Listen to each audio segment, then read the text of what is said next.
Mission Walk, India's #1 most advanced rehabilitation and physical therapy center, Manikonda, Alkapur Road. Call 9177-300-194.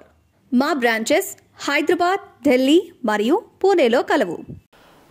పిఠాపురంలో జనసేనానిని గెలిపిస్తాను, ప్రచారం చేస్తాను అని చేసినటువంటి వ్యాఖ్య కావచ్చు.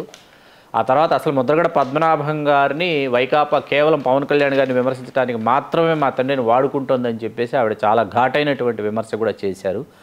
అసలు ఒక్కసారిగా తండ్రి చాటు బిడ్డ అయి ఉండొచ్చు, లేకపోతే భర్త చాటు భార్య అయి ఉండొచ్చు. ముద్రగడ క్రాంతి గారు ఒక్కసారిగా వాళ్ళ వార్తల్లో వ్యక్తిగా నిలిచారు. దీనిని మీరు ఎట్లా విశ్లేషిస్తారు? ఒక ముక్కలో చెప్పాలంటే, a political star is born in East Godavari district. ఆవిడ అత్తగారి ఇంటి పేరు ఏదన్నప్పటికీ కూడా she will be known hereafter as Mudragada Kranthi. ఇప్పుడు మీకు ఎగ్జాంపుల్స్ ఉన్నాయి. షర్మిల వాళ్ళ హస్బెండ్ ఇంటి పేరుతో ఆవిడ పాపులర్ కాదు, వైఎస్ షర్మిలనే పాపులర్. ఇంటి పేరు వైఎస్ఏ.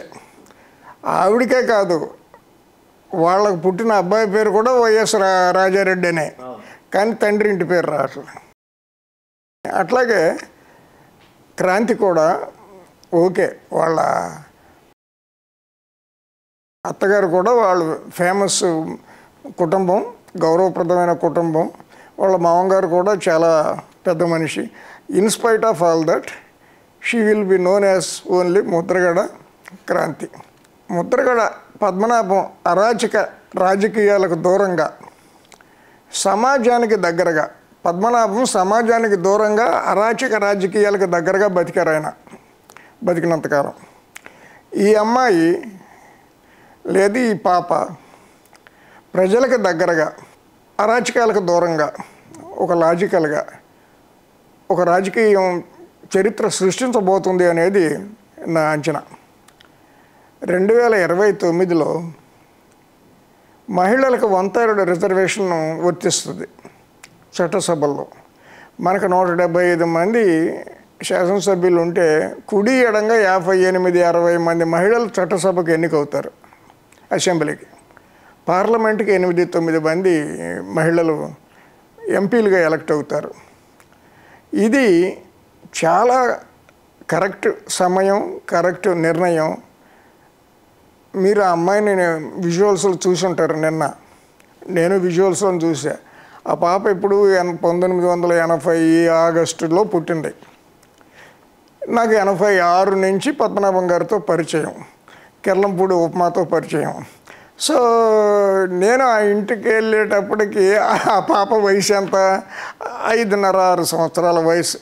ఆ పత్తిపాళ్ళ కాన్వెంట్కి వెళ్తుందేమో అని నాకు గుర్తు.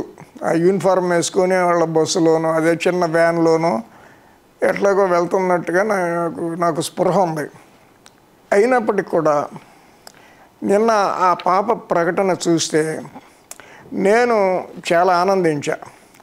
పద్మనాభం గారి అరాచకానికి తెరదించడానికి వచ్చిన వీరవనితలాగా నాకు కనిపించింది. పద్మనాభం గారి అరాచకం, పద్మనాభాన్ని అరాచక రాజకీయవాది అని పిలవటానికి నాకు అసలు ఏమీ అభ్యంతరం లేదు. నేను పిలవటానికి నాకు పూర్తి అర్హత ఉంది. ఎందుకంటే ఆయనకి సలహాలు ఇచ్చినోడిని నేను. ఉత్తర కంచి 1987లో నిరాహార దీక్ష కూర్చుంటే ఇక్కడ హైదరాబాద్లో ఇంటెలిజెన్స్లో ఉన్న సీతారామారావు గారు, అప్పుడు ఎస్పీ ఇంటెలిజెన్స్, రావులపాటి గారు ఎస్పీ ఇంటెలిజెన్స్, దొరగారేమో అప్పుడు ఇంటెలిజెన్స్ చీఫ్, దొరగారేమో చీఫ్. రావులపాటి రామారావు గారిది పోలీసు బ్రెయిన్ కాదు, హ్యూమన్ బ్రెయిన్. అందరినీ కూడా చాలా సహృదయతో విశ్లేషించే మనస్తత్వం సీతారామారావు గారిది. నేను ఆయన పట్టుకుని ఊదరగొట్టేసి, బాబు మొండోడు, విరమించడు, హామీలు ఇవ్వకపోతేను చచ్చిపోతాడు, చచ్చిపోతే కాపులోకం భూమి బద్దలైపోద్ది, ఆకాశానికి చిల్లు పట్టడం, ఎన్టీ రామారావు చెప్పినట్టు భూమి బద్దలవటం, ఆ రేంజ్లో ఉంటుంది నిరసన. మీరు ఎన్టీ రామారావు కూడా మొండోడే, కానీ ఇది జగమొండి, కాబట్టి మీరు ఆయన ఎట్లా కొట్ట కన్విన్స్ చేసి ఆయన డిమాండ్స్ అయ్యో కొద్దిగా నెరవేర్చి ఆ జైల్లో పెట్టిన వాళ్ళని, ఉత్తరకంచి పోలీస్ స్టేషన్లో పెట్టిన వాళ్ళని ఇడిపించండి కేసులు పెట్టకుండాను అని ఈయనకు ఊదరగొట్టి చెవిలో పోరి దొరగారి ద్వారా రామారావు గారి చెవిలో పడేయించి ఆ దీక్ష విరమింపజేయటానికి నేను కూడా ఒక కారణమని నేను అనుకుంటా. పద్మనాభం గారు ఇప్పుడు డినై చేస్తే చేయొచ్చు, చిచ్చి ఆడెవడంటే అనొచ్చు, కానీ అక్కడ ఆయన అభిమానులందరికీ, అక్కడ ఉన్న వాళ్ళకి, కెర్లంపూడిలో తిరిగే వాళ్ళకి అందరికీ తెలుసు నేనేం చేశాను.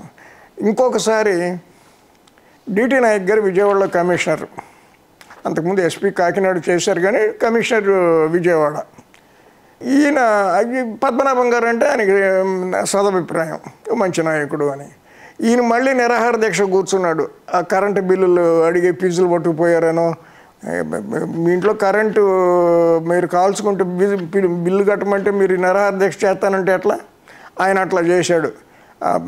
పక్కన ఉన్న ఆయనకేయో కోల్డ్ స్టోరేజ్ ప్లాంట్ ఇట్లాంటివి ఉన్నాయి, రాంపప్ మిల్లు ఏదో, వాటిల్లో బిల్లు లక్షల్లో ఉంది కట్టమని వాళ్ళు డిమాండ్ చేసి ఫీజులు బిక్కిపోయారని మళ్ళీ ఒకసారి నిరాహార దీక్ష. నేను అప్పుడు హైదరాబాద్లో మళ్ళీ ఏదో ఉద్యోగంలో ఉన్నా. నేను నాయక్ గారికి ఫోన్ చేసి, అయ్యా మీరంటే కొద్ది సదప్రాయం ఉంది అతనికి, మీరు వచ్చి ఆ కలెక్టర్లతోనూ అక్కడ ఎస్పీతోనూ ఆయనతోనూ మాట్లాడి కరెంటు బిల్లు గురించి కాదు, ఆయనకు తెలిసిన వాళ్ళని ఎవరో పోలీసులు పట్టుకుపోయారు తీవ్రవాదులని ముద్రేసి పట్టుకుపోయారని అట్లాంటిది ఏదో రీజను. నాయక్ గారు నేను రిక్వెస్ట్ చేసిన దాని మీదట చంద్రబాబు నాయుడు గారు అప్పుడు ముఖ్యమంత్రి కిర్లంపూడి వచ్చి, అదే కాకినాడ వచ్చి ఎస్పీ కమిషనర్ అయ్యుండి కిర్లంపూడి వచ్చి ఈయన డిమాండ్లు ఏంటో కనుక్కొని మళ్ళీ కాకినాడ వెళ్ళి కలెక్టర్తోనూ ఎస్పీతోనూ ఆయన మాట్లాడి వాళ్ళని విడుదల చేయించడంతో పాటు వాళ్ళ కాంపెన్సేషన్ మళ్ళీ తలా 50,000 ఎంతో నాకు గుర్తులేదు అసలు. ఆ కాంపెన్సేషన్ కూడా నాయక్ గారు పర్సనల్గా మాట్లాడి శాంక్షన్ చేయించి కలెక్టర్తో ఆ డబ్బు కూడా వాళ్ళకి ఇప్పించి విరమింపజేశారు. అప్పుడు నేనే లీడ్ తీసుకుని చొరవ తీసుకుని చేయించా.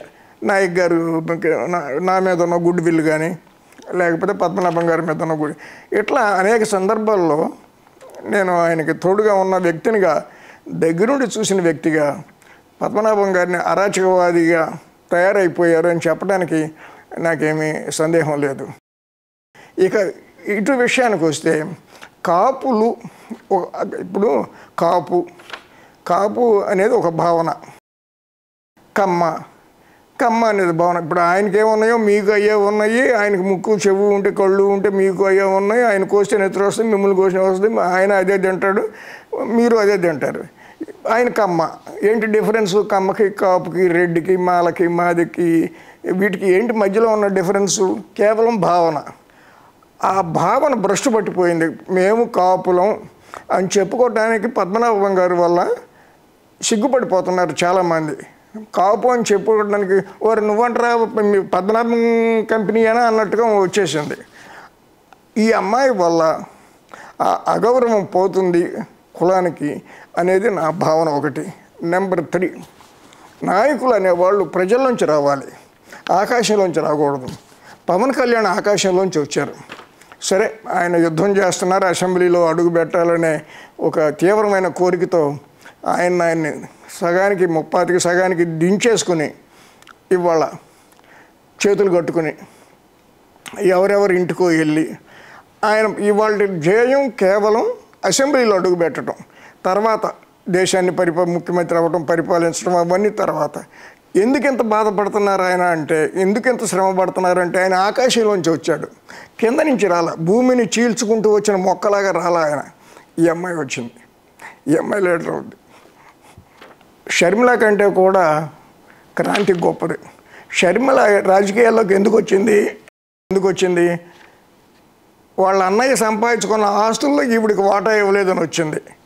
ప్రజల మీద ప్రేమతో రాల. Sharmila is not a natural leader. Jagan గారు పిలిచి, అమ్మ నాకు ఈ 100 రూపాయలు నా దగ్గర ఉన్నాయి, నువ్వు 30 రూపాయలు 40 రూపాయలు 50 రూపాయలు నువ్వు తీసుకో అంటే ప్రజల్లోకి వచ్చేది కాదు షర్మిల గారు. మీరు అబ్జర్వ్ చేయండి. ఈయన వాళ్ళ తండ్రి గారి యొక్క గొప్పతనం పంచుకొని రాజకీయ నాయకురాలు అవుదామని రావట్లా. తండ్రి చేసిన తప్పుని ప్రజల ముందు బహిరంగంగా ఎత్తి చూపించి వస్తుంది. So she is more valuable, more powerful than this 2 other women.